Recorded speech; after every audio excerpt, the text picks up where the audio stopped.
Zero tolerance means consequences for everyone. No matter your contribution to our country, you do not get a pass to harass or discriminate. No matter how great the legacy, it is not a license to harass or abuse.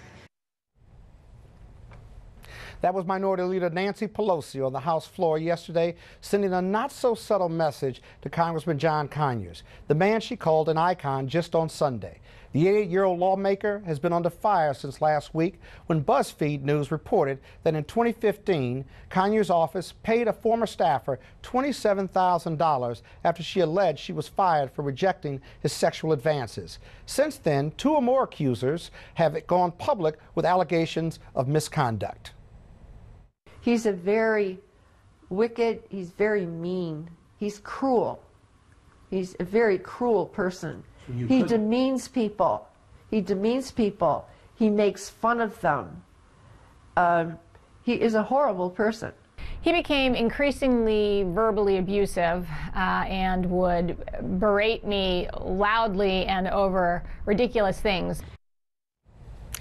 Deanna Mayer worked for Conyers from 1997 to 2005. She alleges that he inappropriately touched her on several occasions and tried to get her to share a hotel room with him in order to have sex. The congressman denies all of these charges, and yesterday his son came out in his defense.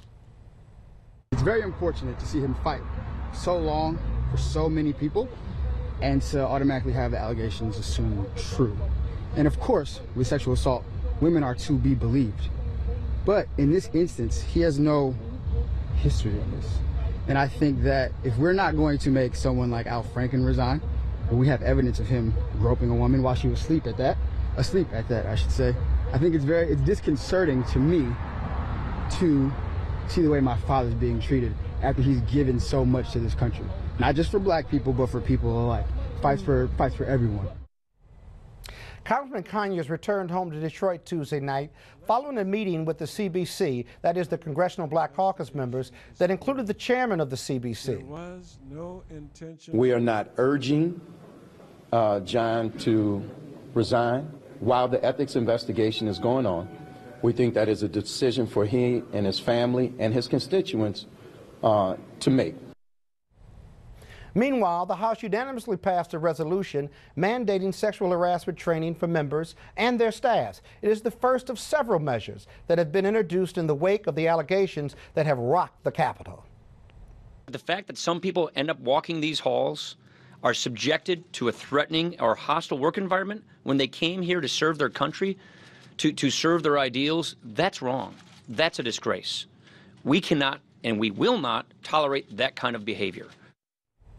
I want to discuss this with our panel today. Dr. Julianne Malveaux, economist and president emerita at Bennett College, and also host of It's Personal with Dr. J podcast.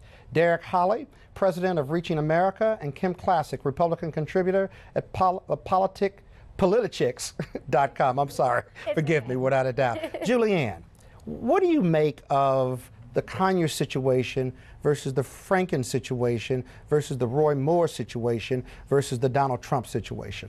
I'm glad you put them all in the same sentence, because really there are differences and there are similarities. And it's interesting to me that this black man is being treated quite differently than others. Now, sexual harassment, any of the sexual misconduct is a no, but those last two women that you had on, they didn't talk about anything really sexual. They talked about him being mean. I mean, if you wanted to get character tests on every member of Congress, I mean, I could mention names, but I won't. But we've heard about some of the mean people who do things. But Conyers conducted himself in this regard while he's a sitting member of Congress. Doesn't that make it different, Derek? I agree. And Conyers and everyone else, Franken, if they've done this, they all need to step down, because it's a double standard. Then you will have no Congress, dude. Well, you know what? We need to drain the swamp and get new people in here. Well, here's the thing. Because if it had been me or you, God forbid, we'd be locked up, careers ruined. We don't get a second chance. Well, Kim, let me ask you this. Don't we get to the bottom of all this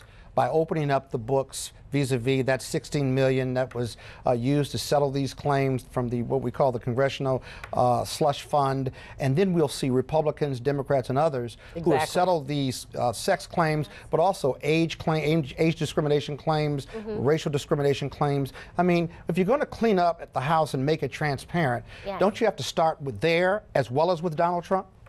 Yes, and you have to include You agree we got to start with Donald Trump because the Republicans are protecting him, aren't they? Well, you know, the Republicans are protecting Let me hear from him. Kim real quick. You have to include gender discrimination as well, and I think they should open these books and it should take a look at what's going on in a whole. I don't think it's partisan. I think if you're a Republican, Democrat, black, white, blue, purple, if you are sexually harassing people, co-workers, or anyone, you should step down.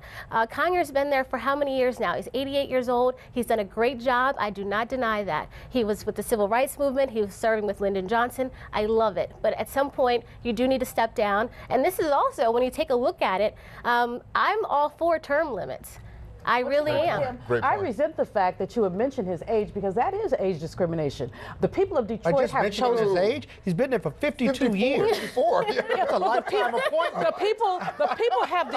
people of Detroit have elected to re-elect him term after term. It's a very safe district, though. If there was a young whippersnapper in Detroit who was going to challenge Conyers, they could do it. They've had that opportunity. But Scott, more importantly, to just peel back some of this, you know, it used to be Congress used to be able to do whatever they wanted to their employees. There were no laws that prevented them from sexually harassing, racial discrimination. If you look, they were exempt. Sure. If you look at the Hill right now, as a matter of fact, you look at the paucity of African American staffers on the Hill. So there's all kind of rife discrimination that's going on. I'd like to see those books. I'd like to open them up and see who all is in there. I'm sure it'll be Democrats and Republicans. You know, Derek, this is not a partisan issue. Yeah, you know, Derek, I think that as a former sex crimes prosecutor, sex and sexual abuse and harassment is all about power. It's not really about sex. And yet, this seems to be a real simple issue that both Democrats and Republicans can get together on. Now, you see where you're going to have the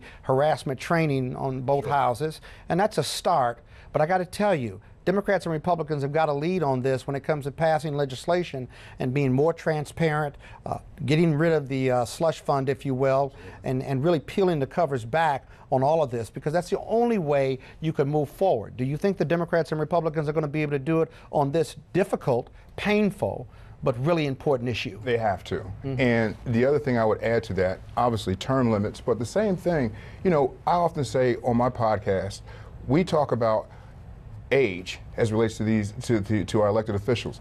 And at 75, 80 years old, oftentimes we're talking about take the keys from our parents and grandparents, can they drive?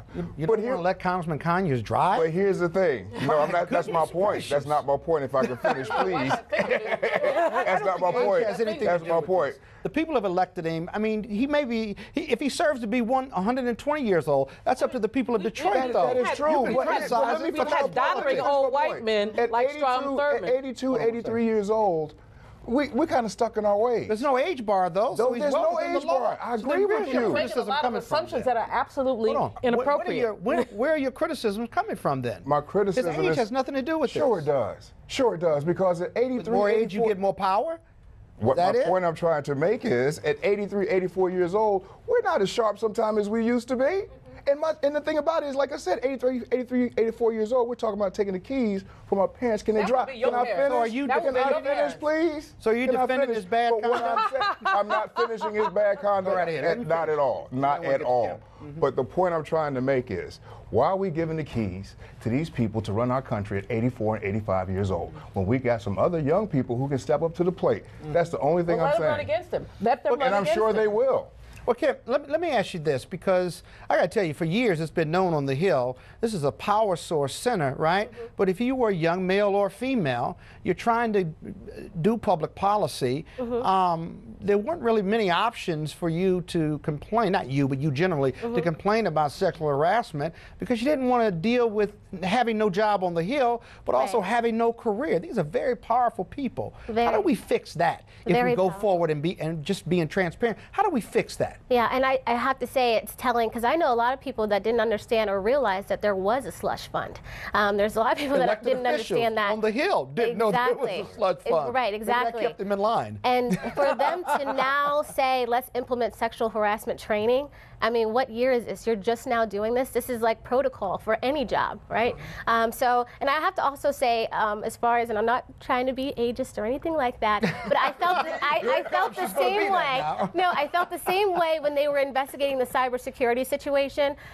Just times have changed, you know, and you got to be able to change with the times. And as technology is booming, you know, let's get someone in there that may be a little bit more with the times. Congress has got a lead on that. That's all the time we have for this. Weekdays on TV One. I will never lie to you. Oh my God. Roland Martin. He doesn't want to talk to us. He wants to ignore us. Uncensored. Hell no. That ain't gonna cut it, boo. Unapologetic. No, that is fundamentally false. You are wrong. Unfiltered. He wants an America where we all look alike. He ain't talking about black people. Unrelenting. You better go work out, because you got a fight on your hands. NewsOne Now with Roland Martin. Weekdays at 7 a.m. on TV One.